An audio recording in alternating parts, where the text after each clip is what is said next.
7 भाइयों की एक बहन। बहुत समय पहले की बात है। एक गांव में एक परिवार रहता था। उस परिवार में 7 भाई और एक बहन थी। उनके माता पिता बचपन में ही गुजर गए थे। तभी से सभी भाई बहन अपनी जिम्मेदारी लेना शुरू कर देते हैं।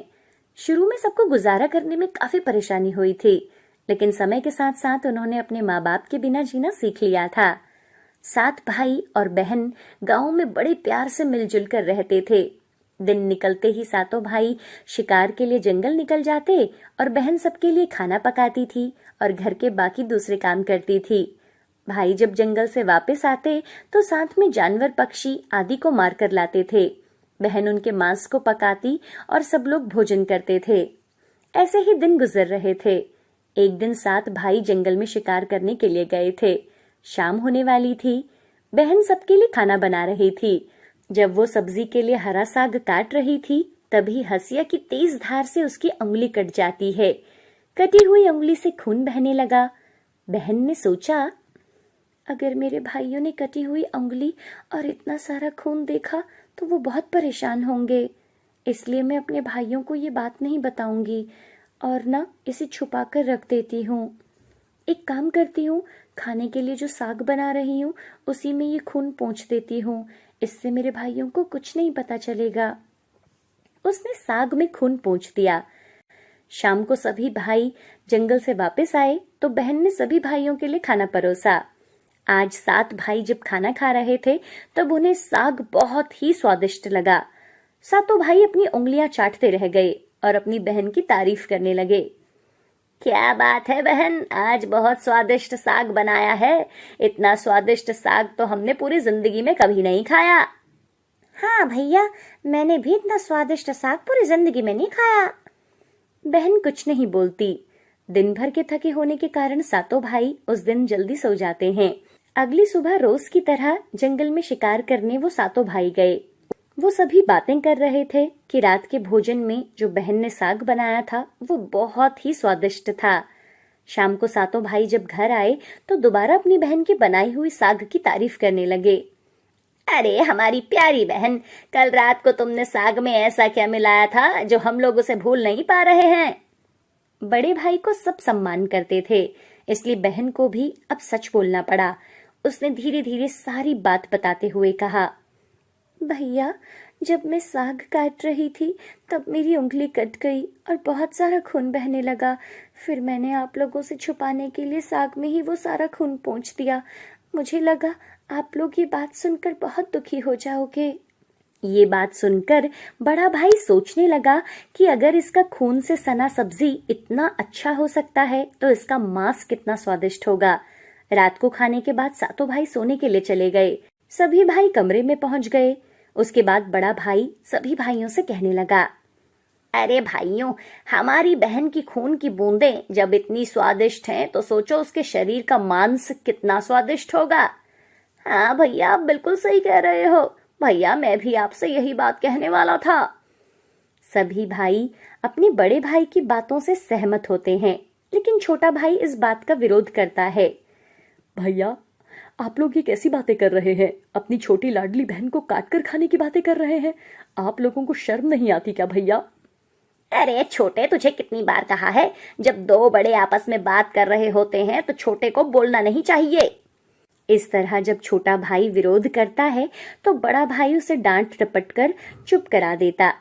अगले दिन सभी भाई जब शिकार के लिए जंगल जाते हैं, जब वे सभी जंगल में पहुंचते हैं तो बड़ा भाई सबसे छोटे भाई से कहता है, अरे भाई, मैं इधर हिरण के बच्चे को जाते हुए देख रहा था। एक काम करो, तुम उसका शिकार करके यहाँ लेकर आओ। बड़े भाई के आदेश पाकर छोटा भाई हिरण का शिकार करने के लिए चला जाता है।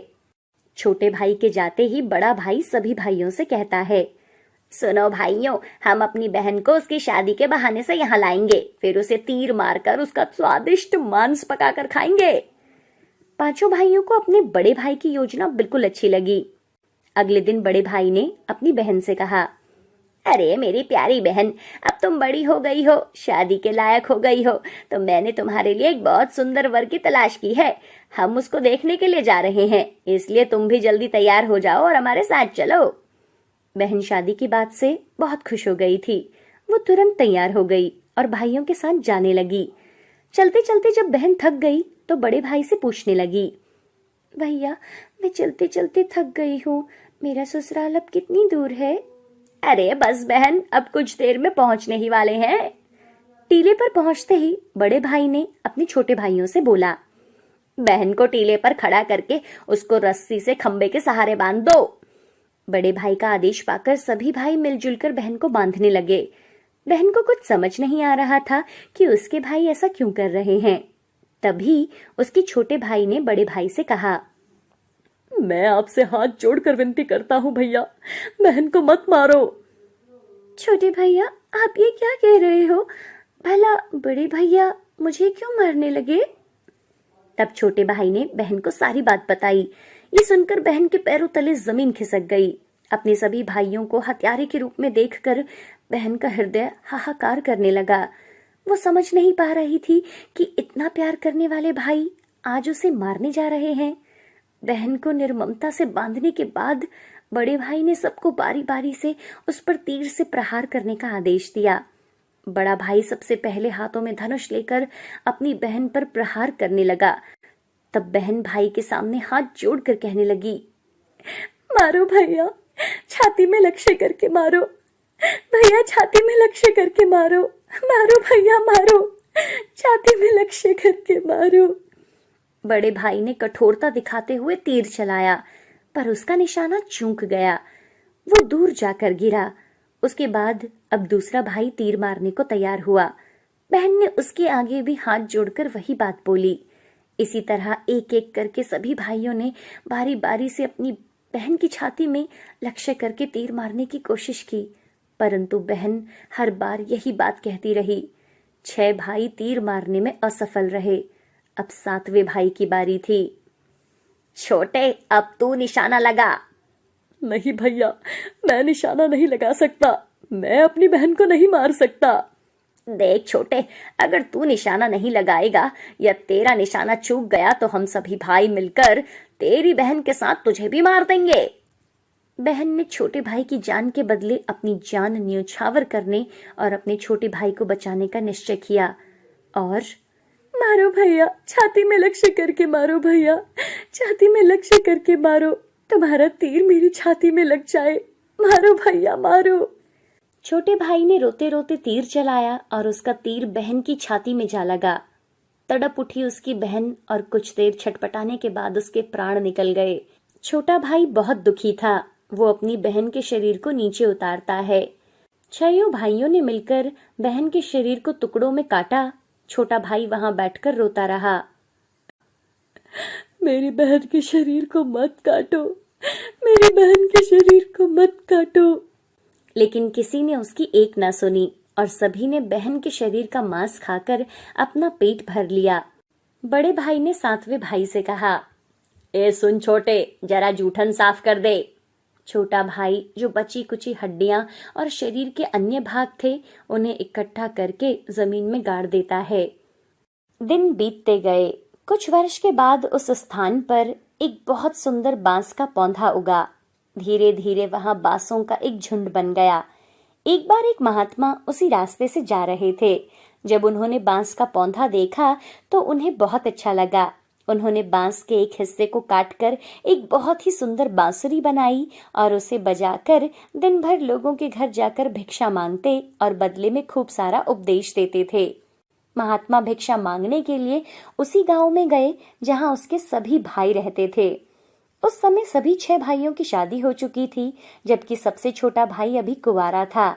जब महात्मा सबसे बड़े भाई के घर गए और वहां बांसुरी बजाने लगे और भिक्षा मांगने लगे, तब बांसुरी से आवाजें आने लगी। यही है दुश्मन सबसे बड़ा, बड़े भाई के घर नहीं बज रहे।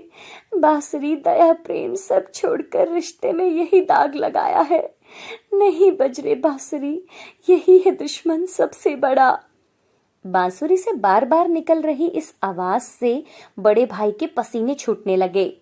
उसने अपनी पत्नी से महात्मा को तुरंत भिक्षा देकर विदा करने को कहा। उसकी पत्नी ने जल्दी से भिक्षा देकर महात्मा को जाने को कहा। इसी तरह महात्मा सभी बड़े 6 भाइयों के द्वार पर गया और भिक्षा मांगता रहा। सभी के द्वार पर कदम रखते ही बांसुरी से स्वयं वही आवाजें आने लगती है। उन्होंने भी अपनी पत्नी को तुरंत ही कुछ भिक्षा देकर महात्मा को विदा करने को कहा। पर छोटे भाई के घर जाने पर, बाजो रे बांसुरी, मेरे सबसे छोटे भाई के घर, मन की बात मन में छुपाकर युग युग से रखा है। बाजो रे बांसुरी, यही है मेरे सबसे प्यारे भाई का घर। महात्मा की बांसुरी से इतनी प्यारी और दिलचस्प आवाज आते ही छोटे भाई ने उन्हें सम्मान के साथ अपने घर में बैठने के लिए बुलाया और जलपान से उनका सत्कार किया। उसके बाद बांसुरी के विषय में चर्चा होने लगी। महात्मा जी, आपने ये बांसुरी कहाँ से ली है? बालक, जब मैं रास्ते से जा रहा था तब मुझे एक बांस का पौधा दिखा। वो मुझे बहुत ही प्यारा लगा, तब मैंने उसको काटकर ये मधुर बांसुरी बनाई है। महात्मा जी, क्या आप मुझे ये बांसुरी दे सकते हैं? पता नहीं क्यों ये बांसुरी मुझे मेरी बहन की याद दिला रही है। छोटे भाई ने उस बांसुरी को लेने के लिए प्रार्थना की तो महात्मा ने उसे वो बांसुरी सौंप दी। महात्मा के चले जाने के बाद छोटे भाई ने उस बांसुरी को अपने बिस्तर के सिरहाने की तरफ साफ सुथरे स्थान पर रख दिया। कुछ दिनों के बाद छोटे भाई के घर में परिवर्तन दिखाई देने लगे। जब वो काम से घर लौटकर आता तो घर साफ सुथरा रहता और सारा सामान सजाया हुआ रहता। जब रोज रोज यही बात होने लगी तो छोटे भाई ने अपनी भाभीियों के घर जाकर पूछा, भाभी, आप मेरी गैर हाजिरी में आप क्या मेरे घर की सफाई करती हो क्या? अरे, हमें तो अपने घर के कामकाज से फुर्सत नहीं है, तुम्हारा घर कैसे साफ करेंगे? छोटे भाई को ये देखकर बड़ा आश्चर्य होता था कि उसका घर रोजाना साफ सुथरा कैसे रहता है। उसने ये रहस्य जानने का निश्चय किया। एक दिन वो काम पर नहीं गया और घर के कोने में छुपकर बैठ गया। जैसे ही घर में खामोशी छाई, वहां एक बांसुरी रखी हुई थी। वहां से उसकी मृत बहन जैसी एक स्त्री की छाया बाहर निकली। वो चुपचाप घर की सफाई करने लगी। उसने एक एक सामान को उसके सही स्थान पर रखा, पूरे घर को चमकाया। फिर जैसे ही वो आई थी वैसे ही उस बांसुरी में समा गई। जब वो पूरी तरह बांसुरी में समा गई तब जाकर उसने राहत की सांस ली। अगले दिन वो तुरंत जंगल में एक प्रसिद्ध साधु बाबा के पास गया। उसने साधु बाबा को बताया, महाराज, मेरा घर अपने आप साफ हो जाता है। मेरी बहन जैसी दिखने वाली एक छाया एक बांसुरी से निकलती है और मेरा घर पूरा साफ कर देती है। उसके काम करने के तरीके में पूरा अपनापन होता है। साधु बाबा ने ध्यान से उसकी पूरी बात सुनी और उसे एक उपाय बताया। उसने तय किया कि वो अगले दिन ये उपाय करेगा और फिर से वो उसी जगह छुपकर बैठ जाता है। उसकी आंखें बांसुरी पर टिकी हुई थी। तभी वहां हल्की सी सरसराहट हुई और बांसुरी से वही रोशनी निकली। धीरे धीरे उसकी बहन फिर से प्रकट हुई। उसने हमेशा की तरह घर की सफाई शुरू कर दी। जैसे ही वो औरत अपना अंतिम काम पूरा करती है और वो वापस बांसुरी की ओर बढ़ती है तो छोटे भाई ने झटपट बांसुरी को उठाया और उसे आग लगा दिया। बांसुरी जलते ही उसमें से एक तीव्र रोशनी फूटी। पूरे कमरे में उजाला फैल गया। युवती अचानक रुक गई। तभी छोटे भाई ने बिना समय गवाए तुलसी और गंगाजल उस पर छिड़का। जैसे ही तुलसी गंगाजल की बूंदें उसकी छाया पर पड़ी, अचानक से एक चमत्कार हुआ। धीरे धीरे वो मानव रूप में परिवर्तित होने लगी। छोटा भाई एकदम चौंक गया। वो अपनी आंखों पर विश्वास नहीं कर पा रहा था। जिससे वो एक दर्दनाक हादसे में हमेशा के लिए खो चुका था, आज फिर से वो उसके सामने खड़ी थी। आंसुओं की धारा उसकी आंखों से बहने लगी। बहन भी भाई के गले से लिपटकर जोर जोर से रो पड़ी। दोनों एक दूसरे को देखकर फूट फूट कर रो रहे थे। छोटे भाई ने तय किया कि वो अपने 6 भाइयों को उनके पापों का एहसास कराएगा। छोटे भाई ने पूरे गांव वालों को इकट्ठा किया। उसके चेहरे पर दर्द और आंखों से आंसुओं की धारा बह रही थी। उसने कांपती आवाज में कहना शुरू किया, मेरी बहन जो वर्षों पहले मर चुकी थी, उसकी मौत कोई हादसा नहीं थी, बल्कि मेरे अपने 6 भाइयों ने उसे शादी का झांसा देकर जंगल ले गए और मेरे ही हाथों से बहन की हत्या करवा दी। इतना ही नहीं, उन्होंने उसके शव के टुकड़े करके उसके मांस को पकाकर भी खा लिया। इतना सुनते ही गांव वालों की सांसें थम गई। फिर छोटा भाई बोला, लेकिन पता नहीं ये ईश्वर का कैसा चमत्कार है। मेरी बहन जो वर्षों पहले एक हादसे का शिकार हुई थी, वो आज भी हम लोगों के बीच बिल्कुल सही सलामत खड़ी है। इतना बोलकर छोटे भाई ने अपनी बहन को आवाज दी, आओ बहन, सबके सामने आओ। बहन धीरे धीरे आगे बढ़ने लगी। जब वो सबके सामने आई तो लोग उसे देखकर हैरान हो गए। किसी को भी अपनी आंखों पर यकीन नहीं हो रहा था कि वो वही लड़की है जो वर्षों पहले मर चुकी थी। वो आज उन सबके सामने खड़ी थी, बिल्कुल वैसे ही जैसे पहले थी। किसी को भी इस चमत्कार पर भरोसा नहीं हो रहा था। अरे इन दरिंदों को समाज में रहने का कोई अधिकार नहीं है। अपनी ही बहन को मार कर खा सकते हैं तो ये गांव भला इन राक्षसों से कैसे सुरक्षित रहेगा। हमें अभी के अभी इन राक्षसों को गांव से बाहर कर देना चाहिए। अब लोगों का गुस्सा 7वें आसमान पर था। बड़े बुजुर्गों का आदेश पाकर गांव के कुछ लोग 6 भाइयों के घर गए और उनको घसीटते हुए सभी के सामने ले आए। डर के मारे सभी भाइयों की हालत बहुत ज्यादा खराब हो चुकी थी। अब गांव वालों ने फैसला सुनाया कि इन दुराचारियों को लाठियों और डंडों से पीटते हुए गांव की सीमा तक छोड़ा जाए। इतना सुनते ही 6 भाई गांव वालों के सामने गिड़गिड़ाकर अपनी जिंदगी की भीख मांगने लगे। लेकिन उनकी काली करतूतों को जानकर किसी को भी उन पर दया नहीं आई। यहाँ तक कि उनकी पत्नियां भी उनकी घिनौनी हरकतों को जानकर उनको हमेशा के लिए छोड़कर अपने मायके चली गई। इधर लोगों की आंखों में गुस्से की ज्वाला भड़क रही थी। अब 6 भाइयों को लग रहा था कि आज उनकी जिंदगी का आखिरी पल है। लेकिन तभी उनकी ऐसी दुर्दशा और बेबस हालत को देखकर बहन से रहा नहीं गया और वो उनको बचाने के लिए आगे आई और रोते हुए गांव वालों से बोलती है, मैं मानती हूँ कि मेरे भाइयों की गलती माफी के लायक नहीं है, लेकिन ये है तो मेरे अपने भाई। इन्हें अपनी गलती का एहसास हो चुका है। मैं आप सभी से हाथ जोड़कर विनती करती हूँ कि इन्हें अपनी गलतियों को सुधारने का एक मौका दिया जाए। बहन रोते हुए गांव वालों से मिन्नतें कर रही थी। ये सब देखकर 6 भाइयों का हृदय कांप उठा। वे आपस में एक दूसरे से कहने लगे कि जिस बहन के ऊपर हम लोगों ने इतना अत्याचार किया, आज वही हमें बचाने के लिए सामने खड़ी है। उन्हें अपनी गलतियों पर गहरा पछतावा होने लगा और वो फूट फूट कर रोने लगे। बहन का अपने भाइयों के प्रति प्रेम और क्षमा भाव को देखकर गांव वालों का हृदय भी पिघल गया। उन्होंने भाइयों को माफ कर दिया। भाइयों को माफ होते देख बहन बहुत खुश हो गई और वो उनके पास जाती है। तभी सभी भाई रोते हुए बहन के सामने हाथ जोड़कर अपने किए की माफी मांग रहे थे और अपनी गलतियों को कोस रहे थे।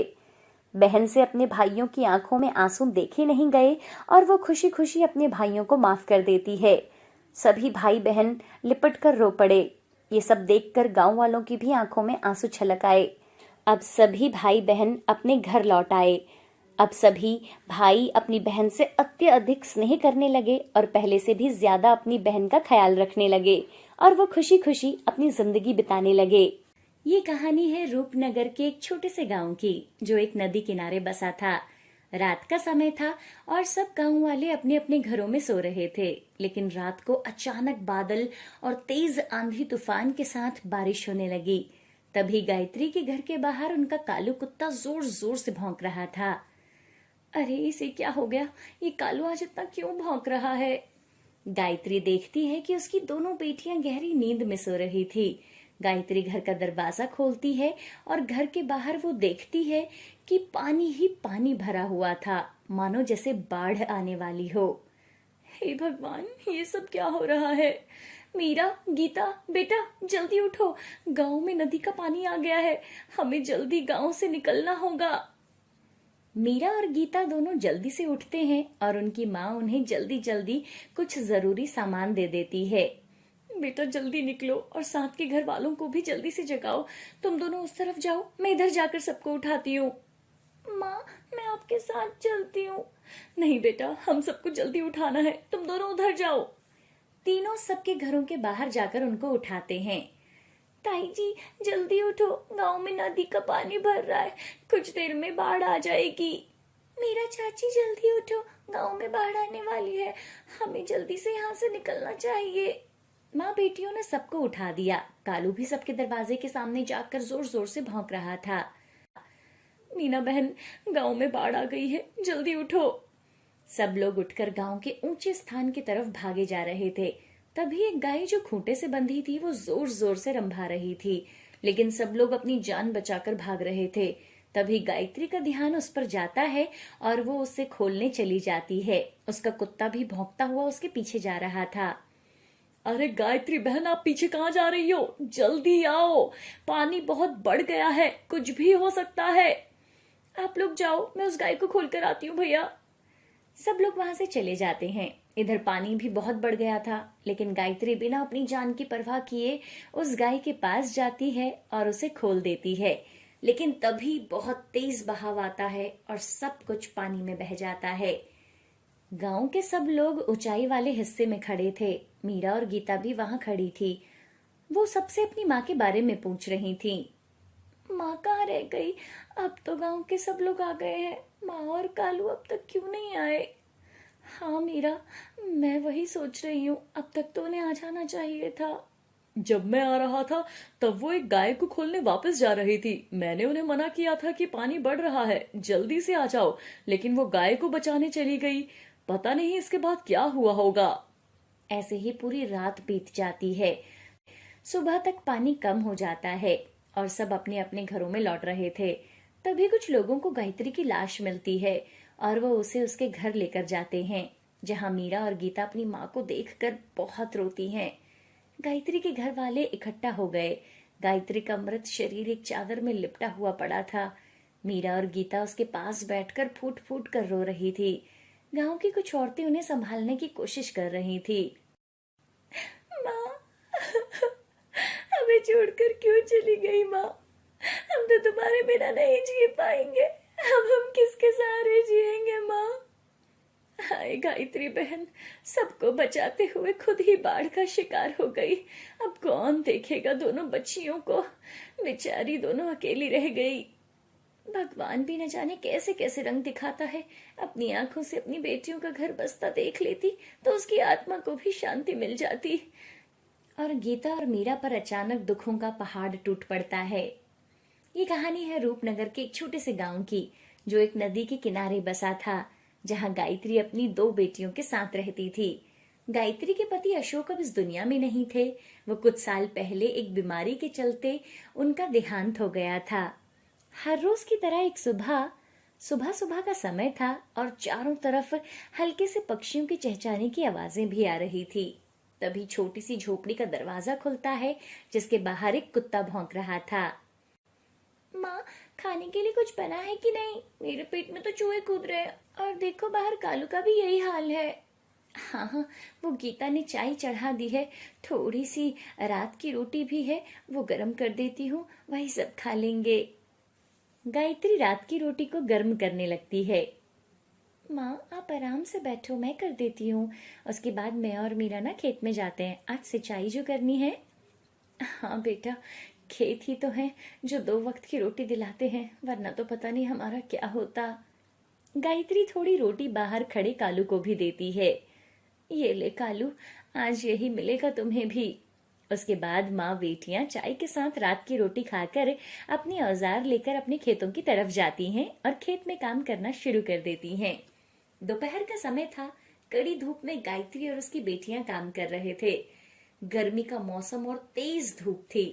तीनों बिना चप्पल बिना छाव के काम में जुटे हुए थे। ये मिट्टी भी अब फल नहीं देती। बीज डालती हूँ तो सोचती हूँ इस बार कुछ पैसे जोड़ कर रखूंगी और बेटियों के हाथ पीले कर दूंगी। माँ, आप हमारी चिंता मत करो, हम मेहनत तो कर रहे हैं, देखना दीदी की शादी जल्दी होगी। हाँ बेटा, लेकिन उससे पहले एक अच्छा लड़का भी तो मिलना चाहिए जो मेहनती और ईमानदार हो। माँ, मैं तो कहती हूँ आप हमारी शादी करना रहने दो, हम तीनों साथ में कितने खुश हैं। हम ऐसे भी तो रह सकते हैं ना माँ, हम आपकी खूब सेवा करेंगे। वैसे भी हम शादी करके चले जाएंगे तो आपका क्या होगा? मैं अपना ध्यान रख लूंगी, तुम दोनों मेरी चिंता मत करो। अब तो बस तुम्हारे पिता की आखिरी इच्छा पूरी कर दूं। वो चाहते थे कि तुम दोनों की शादी अच्छे घरों में हो। अगर आज तुम्हारे बाबा होते तो हमारे दिन ऐसे ना होते। माँ, आप इतना क्यों सोचती हो? हम आपके साथ बहुत खुश हैं। मैं तो बस डरती हूँ समाज से और यहाँ के लोगों से। हो माँ, आप इतनी चिंता मत करो, चलो अभी घर चलते हैं, देखो शाम हो गई है। तीनों घर जा रहे थे और रास्ते में पुजारी जी चौपाल पर बैठे हुए थे। बेटा, तुम दोनों घर जाओ, मैं पुजारी जी से कुछ बात करके आती हूँ। गायत्री पुजारी जी के पास जाती है और उनके पास आकर धीरे से बात करती है। पंडित जी, आप तो सब जानते हैं, मेरी बेटियां अब शादी के लायक हो गई हैं। कोई अच्छा लड़का हो तो मुझे जरूर बताना। गायत्री बेटा, तुम तो जानती हो अब जमाना कैसा है। लोग लड़की से पहले दहेज मांगते हैं, जमीन जायदाद पूछते हैं, और तुम्हारे पास तो। पुजारी जी, मैंने अपनी बेटियों को बहुत अच्छे संस्कार दिए हैं। इसके अलावा मुझे भागन के पास उन्हें देने के लिए कुछ नहीं है। ऐसे बोलते ही गायत्री की आंखों में से आंसू आ जाते हैं। अच्छा ठीक है, देखता हूँ। एक दो परिवार हैं जो सीधे साधे हैं, बात करूंगा उनसे। लेकिन। लेकिन क्या पंडित जी? तुम्हें थोड़ा बहुत दहेज की बात सोचनी पड़ेगी। ये तो समाज का चलन है ना बेटी। गायत्री पंडित जी से बात करके अपने घर आती है, लेकिन आज वो बहुत परेशान और चिंता में थी। इधर रात के समय दोनों बहनें घर पर चावल पका रही थी। दोनों की नजर अपनी माँ पर पड़ती है। माँ देखो, आज हमने चावल बनाए हैं, आपको भूख लगी होगी ना? मुझे भूख नहीं है, तुम खाओ। गायत्री अपने कमरे में जाकर सो जाती है। दीदी, माँ कितनी परेशान रहती है, हम कुछ कर भी नहीं पा रहे हैं। मीरा, मैंने सोच लिया है, मैं शहर जाऊंगी नौकरी ढूंढने, कुछ भी करूंगी, पर माँ को इतना परेशान नहीं देख सकती। हाँ दीदी, और मैं यहीं रहकर ना खेती करूंगी और माँ को संभालूंगी। जब तक आप पैसे भेजोगी मैं घर संभाल लूंगी। हम एक दिन ना माँ का सपना पूरा करेंगे दीदी। तभी दीदी, ये सब क्या हो गया? वो काली रात में दोनों बहनों का सब कुछ लुट गया। कुछ देर के बाद शमशान घाट पर गायत्री की चिता को जला दिया गया। गीता और मीरा बेहोशी जैसी हालत में बैठी हुई थी।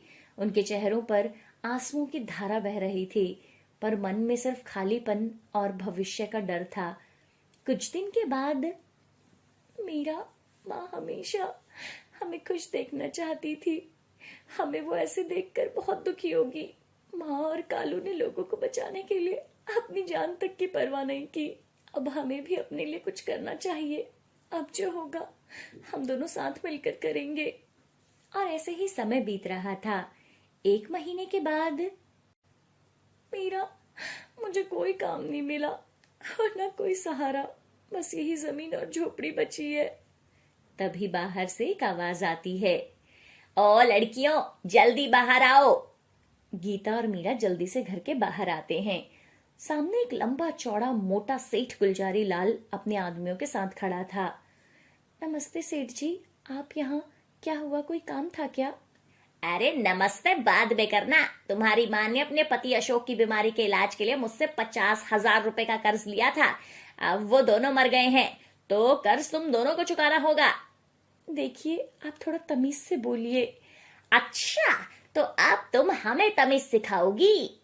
माफ करना सेठ जी, ये छोटी है, कुछ भी बोल देती है। इसकी तरफ से मैं आपसे माफी मांगती हूँ।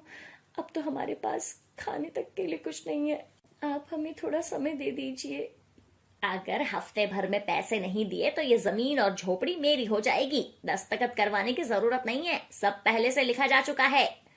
नहीं सेठ जी, ये जमीन बाबा और माँ की जान थी, कम से कम कुछ तो रहम कीजिए। अब कोई रहम नहीं होगा, मुझे मेरे पैसे चाहिए, नहीं तो ये घर खाली करो।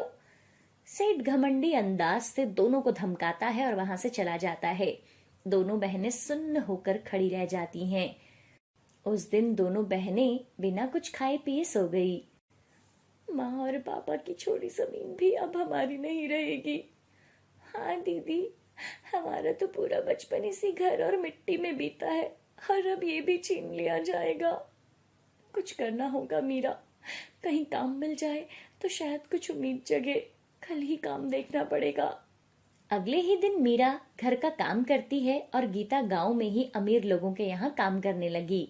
इस तरह पूरा हफ्ता बीत गया। 7 दिन के बाद सेठ गुलजारी लाल फिर आया। इस बार उसके साथ 2 और आदमी थे, एक नौकर और एक पटवारी भी था। गीता काम करने गई हुई थी और मीरा आंगन में झाड़ू लगा रही थी। अरे ओ लड़की, चल जल्दी मेरे पैसे दे, तुम्हारा समय पूरा हो गया। सेठ जी, मेरी बहन काम करने गई है, हम जल्दी आपके पैसे लौटा देंगे। अरे बकवास बंद करो, अब ये जमीन मेरी है और ये घर भी। पटवारी जी, लिखा पढ़ी का काम तैयार है ना? जी सेठ जी, पेपर में सब आपका है। सेठ अपने आदमियों को कहकर घर का सारा सामान बाहर फेंकवाने लगता है। सेठ जी, ऐसा मत करो, हम कहाँ जाएंगे? मैं आपके आगे हाथ जोड़ती हूँ। ए लड़की, ये सब ड्रामा अब नहीं चलेगा, चलो दूर हटो यहाँ से। सेठ के आदमी सारा सामान बाहर फेंक रहे थे और मीरा ये सब देखकर रो रही थी। गांव के बाकी लोग भी ये सब देख रहे थे, लेकिन कोई कुछ नहीं बोलता और सेठ घर के दरवाजे पर ताला लगा देता है। ये सब देखकर मीरा बहुत रो रही थी और जमीन पर गिर जाती है। कुछ देर के बाद गीता काम से लौट रही थी। रास्ते में उसे जैसे ही सेठ की करतूत की खबर मिली, वो दौड़ते हुए आई और सामने जमीन पर बैठी मीरा को देखा। मीरा, ये सब देखो ना दीदी, क्या हो गया? सेठ ने हमारी जमीन, हमारा घर सब छीन लिया दीदी। गीता और मीरा अपनी झोपड़ी को आखिरी बार पलटकर देखती हैं। उनकी आंखों में आंसू थे, सर पर एक छोटी पोटली और हाथ में सिर्फ एक दूसरे का सहारा था। चलो मीरा, अब इस गांव में कुछ नहीं बचा, बस यादें और दर्द ही है यहाँ। हाँ दीदी, लेकिन जब तक हम साथ हैं, हम कुछ ना कुछ कर ही लेंगे। माँ और बाबा की आत्मा हमें देख रही होगी। बहुत जल्दी हम अपना घर जरूर वापस लेंगे। दोनों बहनें जंगल की ओर बढ़ती जाती हैं। शाम का समय था और अंधेरा होने लगा था। दोनों बहनें जंगल के बीचों बीच पहुंच जाती हैं और जल्दी जल्दी जंगल को पार करने लगती हैं। तभी सामने से एक लाठी पकड़े बूढ़ी औरत आ रही थी। अरे बेटी, तुम दोनों कहाँ जा रही हो? चेहरे से तो लग रहा है कोई भारी दुख लेकर निकली हो। दादी, हम अपना घर खो बैठे हैं। माँ और पापा की मौत के बाद सेठ ने हमारी जमीन और झोपड़ी दोनों छीन ली। अब हमारे पास न पैसा है और न कोई ठिकाना। मैं पास ही के गांव में रहती हूँ, तुम मेरे साथ चलो। रात के समय ऐसे घूमना सही नहीं है। अम्मा जी, हमने तो खेतों में भी काम किया है, चूल्हा भी जलाया है और बर्तन भी मांजे हैं। हम आपके पास कोई भी काम कर लेंगे। इसके बाद दोनों बहनें बूढ़ी अम्मा के छोटे से घर में पहुंचते हैं। झोपड़ी साफ सुथरी थी। सामने तुलसी का पौधा और बगल में रंग बिरंगे फूलों के पेड़ थे। ये मेरा घर है बेटियों, छोटा है पर तुम यहाँ रह सकती हो। दादी, आपने जो किया वो कोई अपना ही करता है। हम कर्जदार हैं आपके। बस एक बात याद रखना, दुनिया भले बेरहम हो, लेकिन मेहनत कभी धोखा नहीं देती बच्चियों। तुम दोनों बैठो, मैं खाना बनाती हूँ। नहीं, आप खाना नहीं बनाएंगे, खाना हम बनाएंगे। हाँ दादी, हम बहुत अच्छा खाना बनाते हैं। अच्छा, हो मैंने राजमा भिगोए हैं, वहीं चावल के साथ बना लो। उसके बाद मीरा और गीता दादी से बातें करते करते सारा खाना बना देते हैं और तीनों मिलकर खाना खाने लगते हैं। दादी जैसे ही खाना खाती है, अरे वाह, तुम्हारे हाथ में तो जादू है। इतना स्वादिष्ट खाना तो मैंने आज तक नहीं खाया। तुम दोनों अपना काम क्यों नहीं खोल लेती? अच्छा मजाक है दादी। अरे ये मजाक नहीं है, मैं सच बोल रही हूँ। क्यों ना तुम चौराहे पर अपना ठेला खोल लो और वहां खाना बनाकर बेचो। लेकिन दादी, उसके लिए पहले पैसे चाहिए और हमारे पास तो कुछ भी नहीं है। बेटा, मैंने कुछ पैसे जमा किए हुए हैं, हम उससे सामान ले आएंगे। दोनों बहनों को दादी का आइडिया बहुत अच्छा लगा। अगले दिन दादी के साथ जाकर दोनों बहनें जरूरत का सारा राशन ले आई और अगले दिन दोनों ने घर पर कुछ खाना बनाया और चौराहे पर ठेला लगा लिया। कुछ लोगों ने वहां खाना खाया। लोगों को खाना बहुत पसंद आया। वाह, क्या खाना है, मजा आ गया। सही में मजा आ गया, ऐसा खाना तो मैंने कभी नहीं खाया। अब क्या था, दोनों मिलकर उसी चौराहे पर खाना बेचने लगी। लोगों को उनका खाना बहुत पसंद आने लगा। अब उनके ठेलों पर तीनों समय भीड़ लगी रहती थी। कुछ ही समय में उन्हें अच्छा लाभ होने लगा। धीरे धीरे समय निकलता गया और मात्र 6 महीने के अंदर उन्होंने गांव के सेठ के सारे पैसे चुका दिए और अपना घर वापस ले लिया और चौराहे पर अपना एक होटल बना दिया। अब उन्होंने गांव की और महिलाओं को भी अपने साथ काम पर रखा और खूब तरक्की की। उनके होटल पर हर समय लोगों की भीड़ होती थी। आज अपनी मेहनत से दोनों बहनें बहुत आगे पहुंच गई थी। बूढ़ी दादी दोनों को बहुत प्यार करती थी और सब खुशी खुशी रहने लगे।